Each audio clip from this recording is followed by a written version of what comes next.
మీరెప్పుడూ ఎవరిని వట్టి చేతులతో పంపలేదంటారు.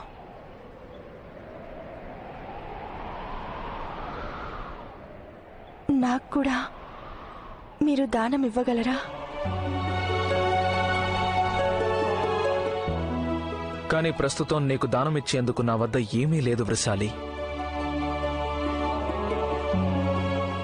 రాజ్యాన్ని, కోశాగారాన్ని రెండిటినీ త్యజించాను నేను. మిగిలిన నా స్వర్ణముద్రికలను కూడా నేను ఆ నదీ తీరంలో పడవేశాను.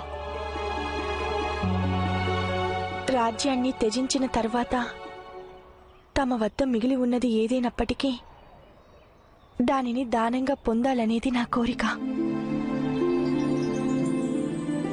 మీ సాహచర్యం దానంగా లభిస్తుందా రాధేయ?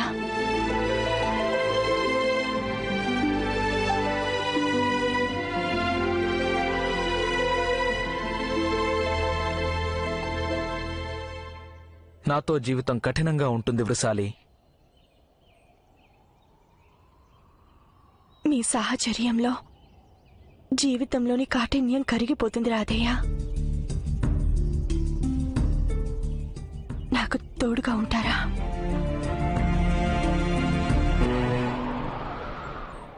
నీవు నాకు మార్గదర్శకంగా ఉంటానంటే అలాగే.